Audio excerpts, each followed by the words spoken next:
दिल्ली में प्रदूषण का कहर जारी है और ग्रैब 3 से कितना असर होगा इस पर आज हम बात करने वाले हैं। ग्रैब 3 लागू होने से दिल्ली में मिलेगी क्या प्रदूषण से राहत, ये बड़ी खबर है। दिल्ली में बढ़ते प्रदूषण के बीच लागू ग्रैब 3 के दौरान दिल्ली में रहेंगे कई प्रतिबंध। किसी भी तरह के कंस्ट्रक्शन पर रोक रहेगी, निर्माण पर रोक रहेगी। वहीं गैर इलेक्ट्रिक, गैर सीएनजी अंतर्राष्ट्रीय बसों पर भी प्रतिबंध रहेगा। तो देखिए, प्रदूषण का स्तर कम हो इसके लिए कुछ एहतियातन कदम उठाए जा रहे हैं। ग्रैब 3 आज से लागू होगा।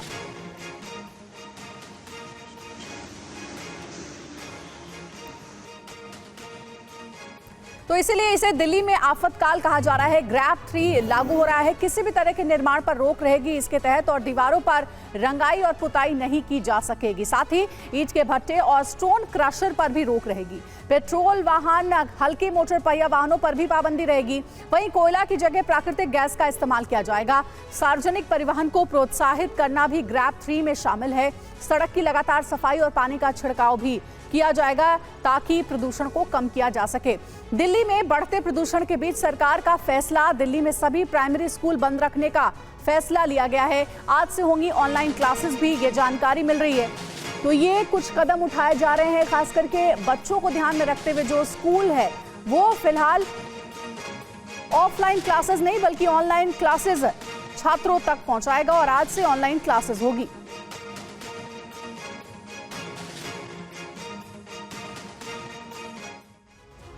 तो दिल्ली में एयर इमरजेंसी जैसे हालात हैं, कुछ जगहों पर AQI 500 के पार है। दिल्ली की अलग अलग तस्वीरें आपको हम दिखा रहे हैं, देख सकते हैं आप सिग्नेचर ब्रिज के हालात। वहीं यमुना ब्रिज AQI और लगातार बढ़ता जा रहा है। ITO और इंडिया गेट पर भी आप देख सकते हैं सुबह से ही धुंध छाई हुई है। ये धुंध जो है वो प्रदूषण की धुंध है।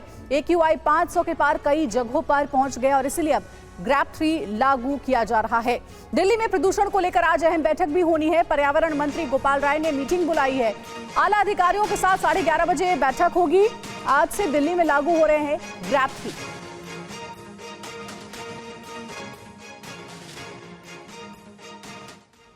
और दिल्ली में प्रदूषण के असली विलेन कौन है? सड़कों की धूल और मिट्टी, वहीं गाड़ियों का धुआं भी लगातार प्रदूषण को बढ़ा रहा है। निर्माण कार्यों की मिट्टी और धूल से भी AQI बढ़ रहा है।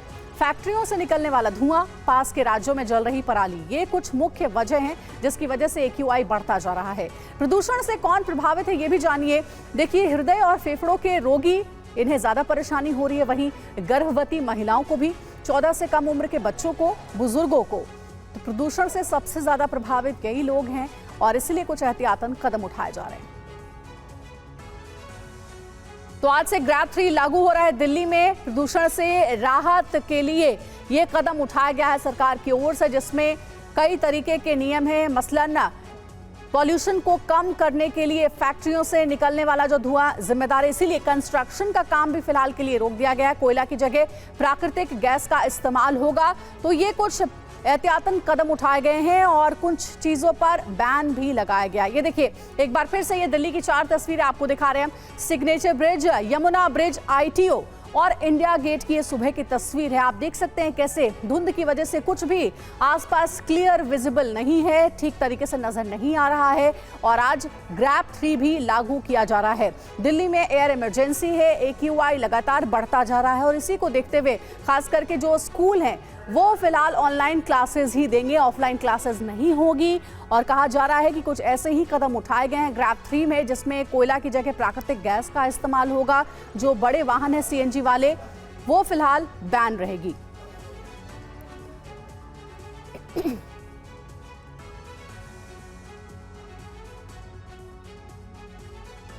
आप दिल्ली की ताजा तस्वीरें आपको दिखा रहे हैं कि क्या हाल है। AQI बढ़ने की वजह से प्रदूषण खतरनाक स्तर पर पहुंच गया है।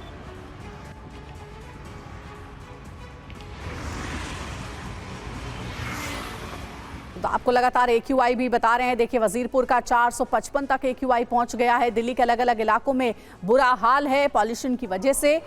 प्रदूषण से कौन कौन प्रभावित है? खास करके जो हार्ट पेशेंट है उनको परेशानी हो सकती है, लंग्स के पेशेंट को भी दिक्कत हो सकती है, 14 से कम उम्र के बच्चों को, प्रेग्नेंट विमेन को दिक्कत हो सकती है। इसीलिए उन्हें विशेष रूप से अपना ध्यान रखने की जरूरत है।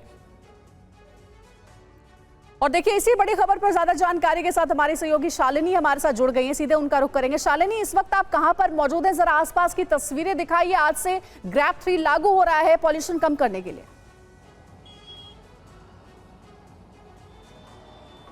बिल्कुल अंजलि, मैं आपको यहाँ से तस्वीर दिखाती हूँ अक्षरधाम की, क्योंकि इस वक्त अगर मैं बात करती हूँ तो इस वक्त 410 पहुँच चुका है एयर क्वालिटी इंडेक्स दिल्ली का।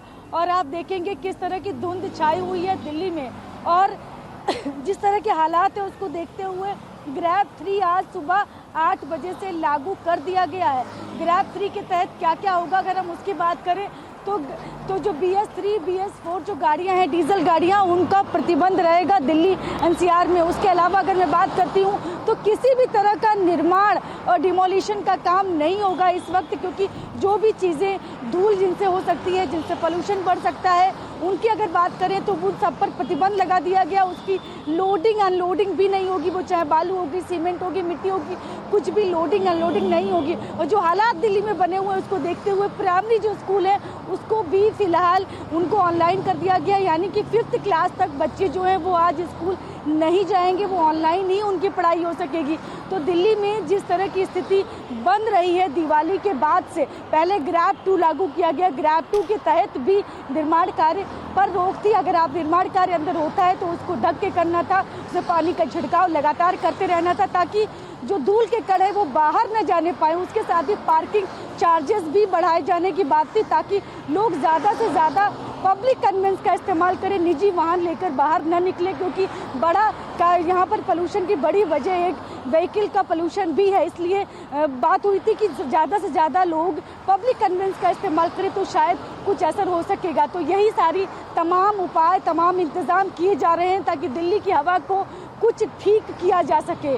लेकिन ग्रैब 2 में भी कोई सुधार नहीं हुआ। इसके बाद जब 400 के पार पहुंच गया 2 दिनों से एयर क्वालिटी इंडेक्स, तो फिर ग्रैब 3 लागू करना पड़ा। और अब ग्रैब 3 के जो प्रतिबंध हैं वो पाबंदियां कितनी काम हो पाती हैं, कितना उस पर लागू हो पाता है और कितना असर दिखता है, ये फिलहाल 1-2 दिन के बाद ही कुछ कहा जा सकता है। आज से पाबंदियां सुबह 8 बजे से फिलहाल लागू, और इस वक्त अगर मैं बात करूँ तो 9 से ऊपर बज चुका है, तो फिलहाल अभी 1 घंटा हुआ है। तो धीरे धीरे उसका असर हम कहेंगे कि पाबंदियों का, कि कहाँ पर BS3, BS4 गाड़ियों को रोका जा रहा है, उनको जाने नहीं दिया जा रहा है। ये सारी तस्वीरें कुछ देर के बाद हमको कैमरे पर भी नजर आएंगी और इसका असर हमको शायद 2-3 दिन के बाद ही कुछ देखने को मिल सकता है, अगर सख्ती से ग्रैब 3 की पाबंदियां लागू होती हैं तो। जी अंजलि। बिल्कुल शालिनी, बहुत शुक्रिया हमारे साथ जुड़ने के लिए। तो अगर सख्ती से ग्रैब 3 की पाबंदियां लागू की जाएंगी तो हो सकता है कि प्रदूषण दिल्ली में कम हो जाए, और जो लोग जिस तरीके से परेशान हो रहे हैं पॉल्यूशन की वजह से, ठीक से सांस तक नहीं ले पा रहे हैं, उनकी परेशानी कम हो सके।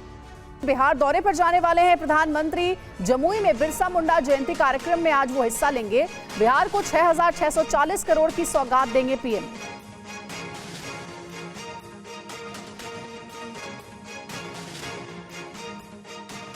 और चलिए जानते हैं जल्दी से कि आखिर पीएम के जमुई दौरे को झारखंड चुनाव से जोड़कर क्यों देखा जा रहा है। कुछ डिटेल्स आपके साथ शेयर करेंगे बिग वॉल पर ही। देखिए, झारखंड बिहार में बिरसा मुंडा को भगवान मानते हैं लोग, और इसीलिए कहा जा रहा है कि ये जो सौगात है वो झारखंड चुनाव पर भी असर डालेगी। 2023 में बिरसा मुंडा की जयंती पर झारखंड गए थे प्रधानमंत्री नरेंद्र मोदी, और अब 150वीं जयंती पर पीएम का जमुई दौरा है। जमुई ठीक झारखंड के पहले वाला बॉर्डर पड़ता है, यानी कि बिहार और झारखंड को कनेक्ट करने वाला जमुई है। झारखंड में दूसरे चरण के मतदान से पहले पीएम का दौरा होने वाला है, तो जमुई पहुंचेंगे प्रधानमंत्री और उसका असर झारखंड चुनाव पर भी पड़ेगा। जमुई से लगती है झारखंड की सीमा और चुनाव में दिखेगा इसका असर। तो कहा जा रहा है कि प्रधानमंत्री के बिहार दौरे से झारखंड में भी लोगों को फायदा होगा, काफी बड़े लाभ हो सकते हैं इस योजना के तहत। और आज जमुई में भगवान बिरसा मुंडा की 150वीं जयंती के मौके पर पीएम मोदी कई परियोजनाओं का उद्घाटन और शिलान्यास करने वाले। एक हफ्ते में दूसरी बार पीएम का बिहार दौरा है और जमुई में बिरसा मुंडा की 150वीं जयंती का कार्यक्रम है। 6,640 करोड़ की योजनाओं की सौगात पीएम देंगे। जनजातीय परिवारों को 11,000 घरों की चाबी भी सौंपेंगे। 2 जनजातीय स्वतंत्रता सेनानी संग्रहालय का उद्घाटन, 2 जनजातीय अनुसंधान संस्थानों का भी लोकार्पण पीएम मोदी करेंगे। और अब बात करेंगे महाराष्ट्र झारखंड चुनाव। तो झारखंड में कांग्रेस प्रभारी के बयान पर विवाद मचा हुआ है। पीएम मोदी का कांग्रेस पर हमला इस बीच सामने आया है, जिसमें कांग्रेस घुसपैठियों को सिलेंडर देगी, ये कहा गया पीएम की ओर से। कांग्रेस गरीबों की दुश्मन है, ये बड़ी खबर आपको बता रहे हैं। झारखंड चुनाव से जुड़ी ये जानकारी है। एक विवाद बढ़ गया है। दरअसल झारखंड कांग्रेस के प्रभारी ने जो बयान दिया है, उसके बाद से विवाद बढ़ता जा रहा है। पीएम मोदी का कांग्रेस पर हमला, कांग्रेस घुसपैठियों को सिलेंडर देगी। एक नेता घोषणा कर रहा है कि जो घुसपैठिए हैं, रोहिंग्या है, बांग्लादेशी है, उनको हम सस्ते में गैस सिलेंडर देंगे। ये वोट पाने के लिए देश के साथ आपके बच्चों के उज्जवल भविष्य के साथ कैसा खेल खेल रहे हैं, इसका ये उदाहरण है। इसलिए हमें ध्यान रखना है, ये कांग्रेस वोट बैंक की राजनीति करने में तो अग्रिम है, लेकिन गरीब की दुश्मन है। तो देखिए, आपको प्रधानमंत्री का बयान हमने सुनवाया है, जिसमें प्रधानमंत्री ने कांग्रेस पार्टी पर निशाना भी साधा है। अब चलिए आगे बढ़ते हैं। दरअसल बेरमो विधानसभा क्षेत्र के चंद्रपुरा में एक चुनावी रैली को संबोधित करते हुए गुलाम मीर ने कहा है कि अगर कांग्रेस सरकार झारखंड की सत्ता में आती है तो घुसपैठियों समेत सभी को सस्ते दर पर सिलेंडर उपलब्ध कराएगी। उनके इस बयान को लेकर बीजेपी हमलावर है। हमने वादा दिया जनता को कि जैसे सरकार बनेगी 1 दिसंबर से गैस सिलेंडर का कीमत सिर्फ 450 रुपए होगा। ये आम जनता, ना उसमें हिंदू देखा जाएगा, ना मुसलमान देखा जाएगा, ना घुसपैठिए देखा जाएगा, तो ना कोई और चीज देखा जाएगा। जो भी झारखंड वासी है, वो किसी भी सोच से हो, किसी भी तबके से हो, उसको 450 रुपए में गैस सिलेंडर दिया जाएगा। ये हमारा प्रोग्राम। ये गुलाम अहमद मीर कह रहा है हम घुसपैठियों को 450 रुपया में गैस का सिलेंडर देंगे। घुसपैठियों को, घुसपैठिए मतलब जो बांग्लादेश से अपने देश में आ रहे हैं, ये सरकार लाता। जेएमएम कांग्रेस वाले इनको घुसाते हैं, इनके पक्के कागज बनाते हैं। धीरे धीरे ये घुसपैठिए घुसते जा रहे हैं, हमारी जमीन पे कब्जा कर रहे हैं, बच्चों के रोजगार पे कब्जा कर रहे हैं, हमारी बेटियों को बेइज्जत कर रहे हैं। और यही गति रही तो एक दिन वो आएगा कि तुम कम रह जाओगे और घुसपैठिए ज्यादा हो जाएंगे, तब सोचो तुम्हारा क्या होगा। और झारखंड चुनाव के बाद अब बात महाराष्ट्र चुनाव की करेंगे। मुंबई में प्रधानमंत्री नरेंद्र मोदी ने महाविकास अघाड़ी पर बड़ा हमला बोला है कि अघाड़ी जाति के नाम पर लोगों को लड़ा रही है। उन्होंने कहा है कि 6 दशक से ज्यादा शासन करने के बाद कांग्रेस ने बाबा साहेब के बनाए संविधान का अपमान किया। वहीं उद्धव ठाकरे का बिना नाम लिए हमला करते हुए पीएम ने कहा कि अघाड़ी में शामिल होकर एक दल ने बाला साहब का अपमान किया है। जम्मू कश्मीर में बाबा साहब आंबेडकर का संविधान नहीं चलता था। 6-6, 7-7 दशक तक बाबा साहब का अपमान इन्होंने किया था। 370 की ऐसी दीवार खड़ी कर दी थी कि बाबा साहब आंबेडकर का संविधान जम्मू कश्मीर में घुस ही नहीं सकता था। जब आपने मोदी को सेवा का अवसर दिया, ये 370 को हमने जमीन में गाड़ दिया है। अघाड़ी में एक ऐसा दल है जिसने बाला साहब का अपमान करने वाली कांग्रेस के हाथ में अपना रिमोट कंट्रोल दे दिया है। और इसलिए मैंने इन्हें चुनौती दी थी कि कांग्रेस के मुंह से, कांग्रेस के शहजादे के मुंह से बाला साहब ठाकरे की प्रशंसा के लिए कुछ बात जरा बुलवा के दिखा दीजिए। अरे एक बार तो कांग्रेस के शहजादे से मुंह से निकलवाइए, हिंदू हृदय सम्राट बाला साहब ठाकरे। आगे बढ़ते हैं और अब बात करते हैं प्रयागराज में जारी छात्रों के धरने की, जहां रात भर खुले आसमान के नीचे छात्र यूपीपीएससी भवन के बाहर देर रात तक प्रदर्शन करते रहे।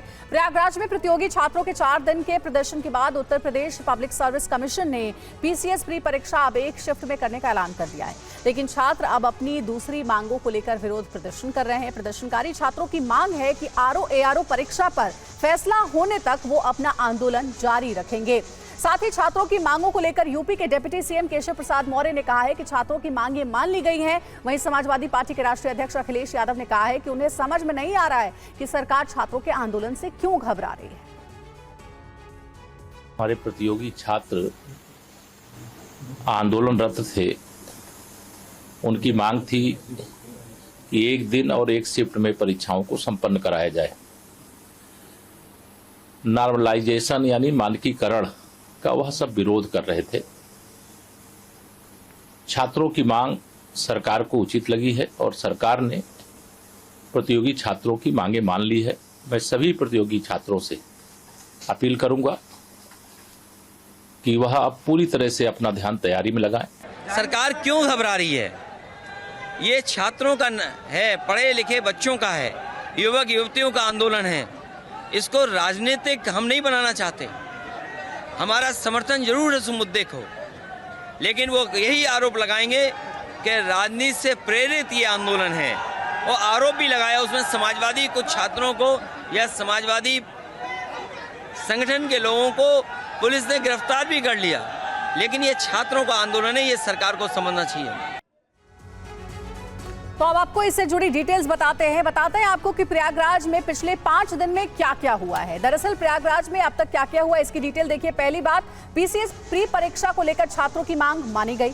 उसके बाद यूपीपीएससी ने मानी 1 डे 1 शिफ्ट में परीक्षा की मांग, जो कि प्रमुख मांग थी छात्रों की। यूपीपीएससी की आरओ-एआरओ परीक्षा पर समिति बनाने की घोषणा, आरओ-एआरओ परीक्षा भी 1 डे 1 शिफ्ट में कराने की मांग। छात्रों ने यूपीपीएससी से परीक्षाओं की तारीख बताने को कहा है। सभी मांगे माने जाने के बाद ही छात्र प्रदर्शन खत्म करेंगे। एक और बड़ी खबर है, रूस के बाद अब ब्राजील में मिल सकते हैं मोदी और जिनपिंग। G20 शिखर सम्मेलन में हो सकती है मुलाकात।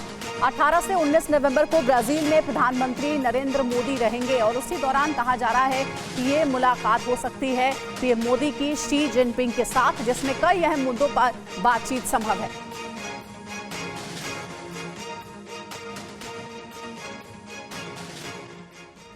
और अब आपको जल्दी से बता देते हैं कि रूस से हुई मुलाकात के बाद अब पीएम मोदी और शी जिनपिंग ब्राजील में मिल सकते हैं। 5 पॉइंट्स में समझिए कि ये मुलाकात क्यों खास होगी। पहला जो पॉइंट है वो ये कि मुलाकात की संभावना से कूटनीतिक हलकों में हलचल होगी।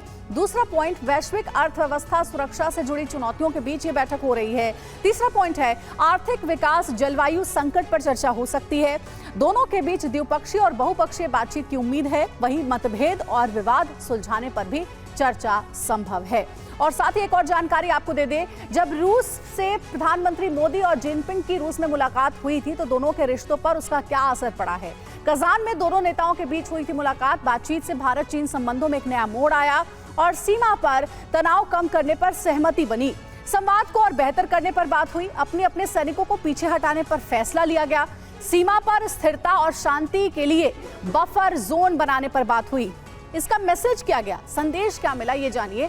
दोनों देश आपसी रिश्तों को नए सिरे से संवारने के लिए गंभीर हैं और कहा जा रहा है कि इस बार भी जो मुलाकात होगी, जो बातचीत होगी, वो काफी पॉजिटिव हो सकती है। अब बिग वॉल के जरिए आपको बताते हैं कि अब तक प्रधानमंत्री मोदी और चीन के राष्ट्रपति के बीच कब कब मुलाकात हुई है, कब कब मिले हैं प्रधानमंत्री मोदी और जिनपिंग। देखिए, सबसे पहले जुलाई 2014 में ब्राजील में ब्रिक्स समिट के दौरान मुलाकात हुई और उसके बाद सितंबर 2014 में भारत में जिनपिंग का भारत दौरा रहा और उसके बाद नवंबर में 2014 में ऑस्ट्रेलिया में G20 समिट के दौरान मुलाकात हुई पीएम मोदी और शी जिनपिंग की। 2015 में भी मई में चीन में मुलाकात हुई थी, जहां पीएम मोदी का चीन दौरा था और जुलाई में भी मुलाकात हुई। वही 2016 सितंबर में मुलाकात हुई। 2016 में ही अक्टूबर में भी मिले पीएम मोदी और शी जिनपिंग और साथ ही जून 2017 में भी ये मुलाकात हुई है कजाकिस्तान में, जब SCO समिट आयोजित किया जा रहा था पीएम मोदी और शी जिनपिंग के बीच।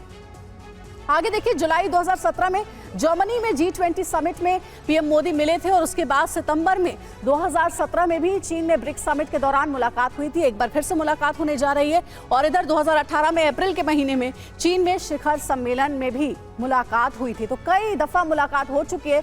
2018 जून में भी मुलाकात हुई चीन में एससीओ समिट में, 2018 नवंबर में अर्जेंटीना में G20 शिखर सम्मेलन के दौरान, और उसके बाद मई 2019 में सम्मेलन में मुलाकात हुई थी पीएम मोदी और शी जिनपिंग की। तो अब तक कब कब मुलाकात हुई है उसका पूरा डेटा आपको बता रहे। किर्गिस्तान में जून 2019 में, उसके बाद 2019 अक्टूबर में इंडिया में मुलाकात हुई थी, और फिर नवंबर 2019 में ब्राजील में ब्रिक्स शिखर सम्मेलन में मुलाकात हुई थी। और अब आगे बढ़ते हैं, वक्त हो गया है महाराष्ट्र विधानसभा चुनाव पर हमारे खास शो पोल खोल का। हमारे संवाददाता अक्षय विनोद शुक्ला आज अणुशक्ति नगर में है। इस सीट से महाराष्ट्र के पूर्व मंत्री नवाब मलिक की बेटी सना मलिक चुनाव लड़ रही है। देखिए, जनता की नब्ज टटोलने, उनके दिल की बात जानने के लिए आज हम पहुंच चुके हैं ट्रॉम्बे की अणुशक्ति सीट पर।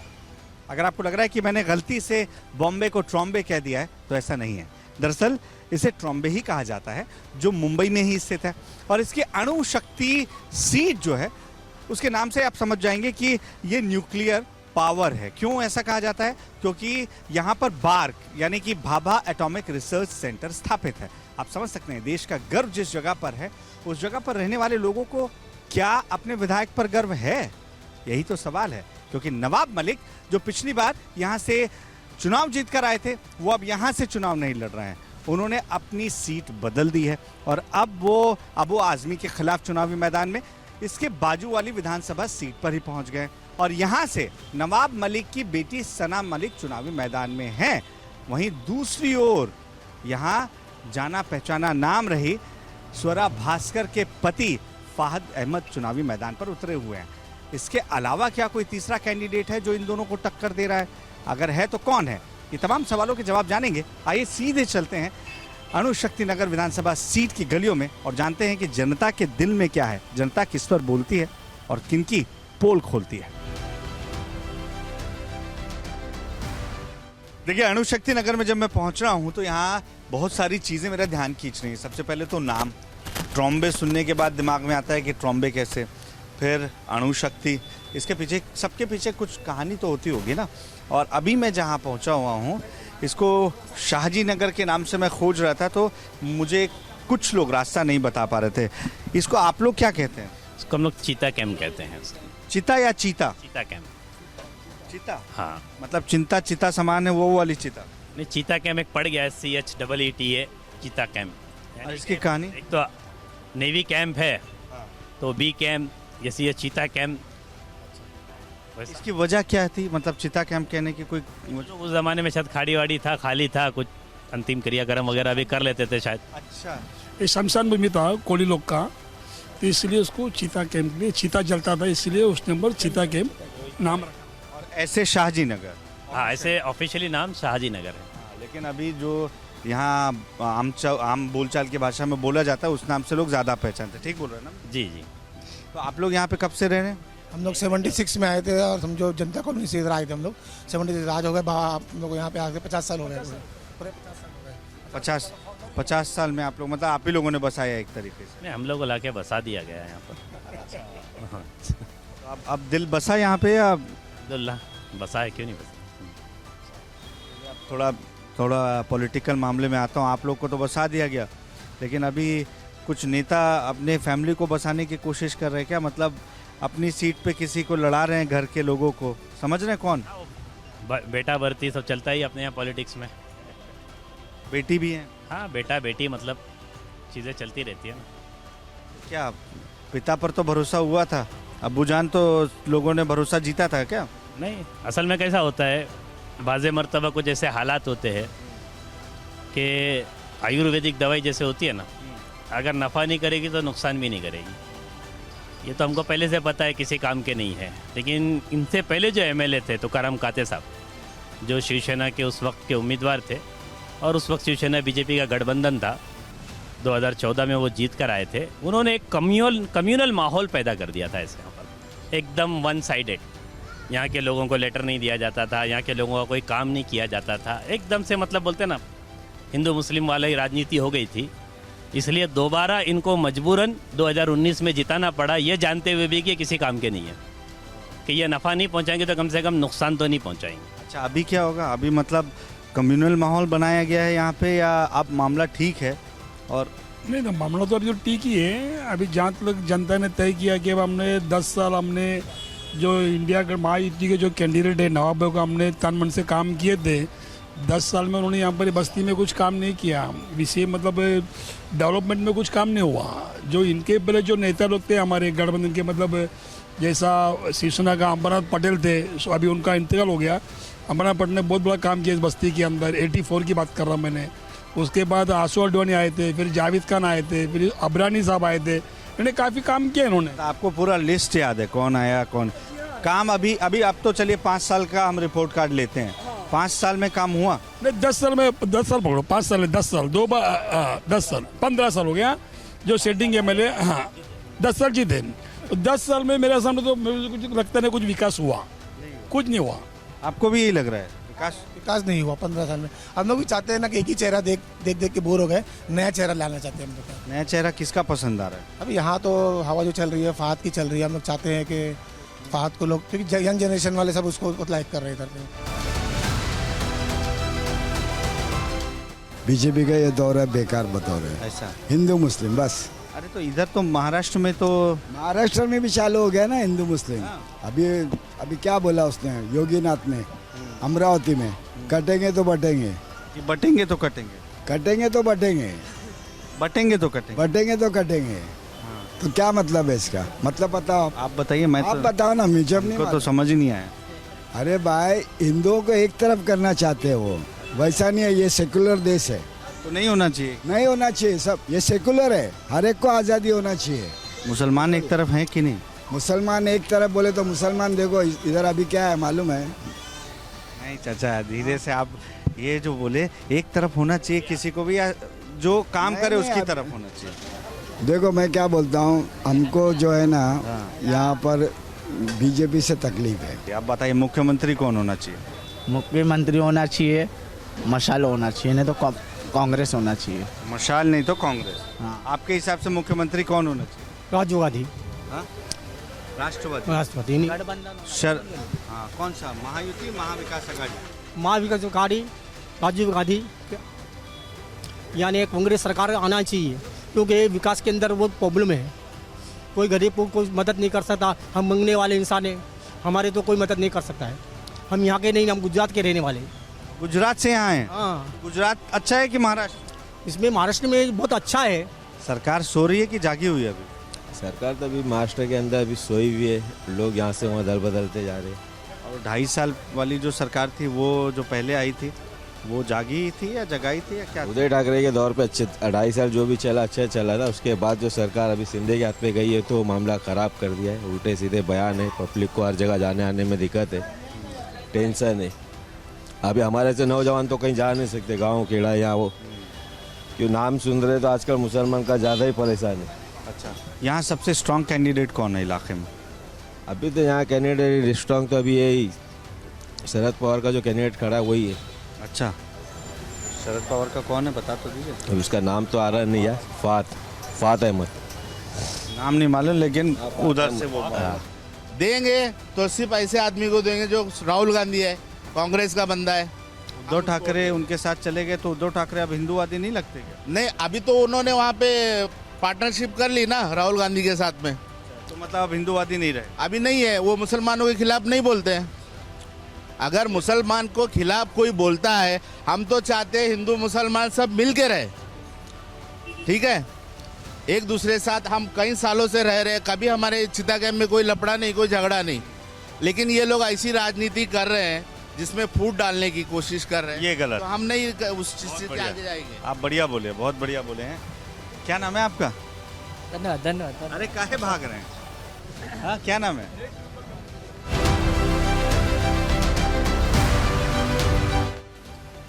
देखिए आगे बढ़ते बढ़ते अब मैं जिस जगह पर पहुंचा हूँ, ये ग्राउंड वाउंड है यहाँ पर? हाँ, ये ग्राउंड है, सी सेक्टर करबला मैदान का ग्राउंड है ये। अच्छा, बड़ा ग्राउंड है। अच्छा, हाँ, ये बड़ा ग्राउंड है। अच्छा, यहाँ पर क्रिकेट भी होता है, टूर्नामेंट भी हम लोग रखते हैं यहाँ पर।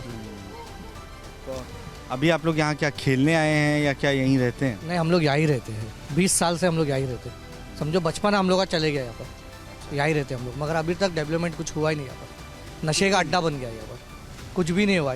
इतना टाइम यहाँ पर एमएलए थे, 2 टाइम एमएलए थे, मगर यहाँ का कुछ भी विकास नहीं हुआ हमारा। नशे का अड्डा बन गया। अगर ये चीज़ अगर कुछ बन के मिलती है, जैसा लाइट लग के मिलती है कुछ, तो अच्छा होता है। मगर रात में तुम आके देखेंगे ना, नशे का अड्डा बन चुका है यहाँ पर। नशे के खिलाफ तो नवाब मलिक उधर बहुत अच्छे से बोल रहे हैं। उधर अबू आजमी जी के खिलाफ तो बड़ा, अबू आजमी जी के खिलाफ बोल रहे वो, उनको तो वहाँ नहीं खड़ना चाहिए था, फिर भी वो जीत से खड़े, दुश्मनी ले रहे अबू आजमी साहब से। क्यों नहीं खड़ा होना था? नहीं खड़ा होना चाहिए ना भाई। अबू आजमी साहब तो उनको लाए हैं, दोनों तो बहुत पहले लड़ लिए, राजनीति में वही लाए उनको। और यहाँ से 3 बार एमएलए रह के वो क्या कर चुके? कुछ नहीं किए। ऐसा तो उनका पेट 5 बार हो चुका है। एक बार बताइए, अगर कुछ किए नहीं थे तो 3 बार बनाए क्यों आप लोग? बनाए, पब्लिक पैसा लेके वोट डालती है। आज की पब्लिक ऐसी है, ये बात, पब्लिक पैसा लेके वोट डालती है। अभी भी पैसा लेके डालेंगे? देखो उनके 5 साल चलेंगे क्या? नहीं चलेंगे। उनके 500 रुपए में डाल दिए, 500 रुपए में वोट डालती पब्लिक, 500 रुपए में वो बिक जाते। 500 रुपया उनके 5 साल नहीं चलेंगे। आप बिके? हम नहीं बिकेंगे। और जैसे कि चिटागंज के अंदर म्यूनसिपालिटी हॉस्पिटल है ही नहीं, क्योंकि काफ़ी लोगों को हम लोग ने देखे कि किसी को हार्ट का जो पेशेंट होता है, यहाँ से शताब्दी जाना पड़ता है, 15 से 20 मिनट लगता है, तो उस बीच में जान चली जाती है। तो यहाँ पर ऐसा चिटागंज के अंदर ऐसा एक फैसिलिटी होना चाहिए।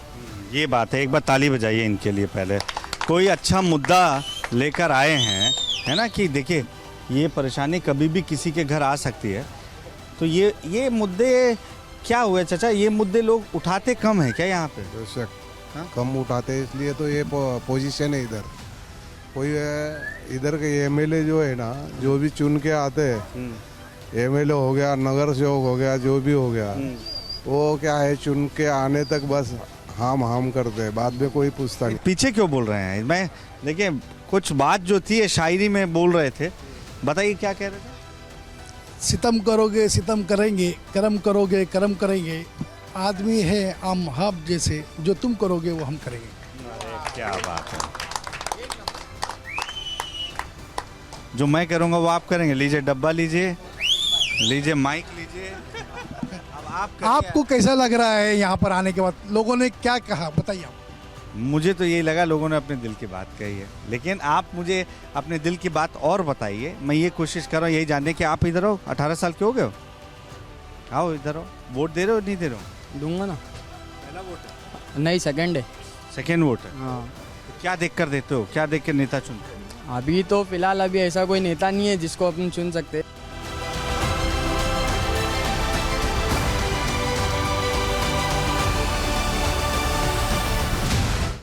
बहुत सजावट हुई है, कुछ कार्यक्रम? शादी है यहाँ पर।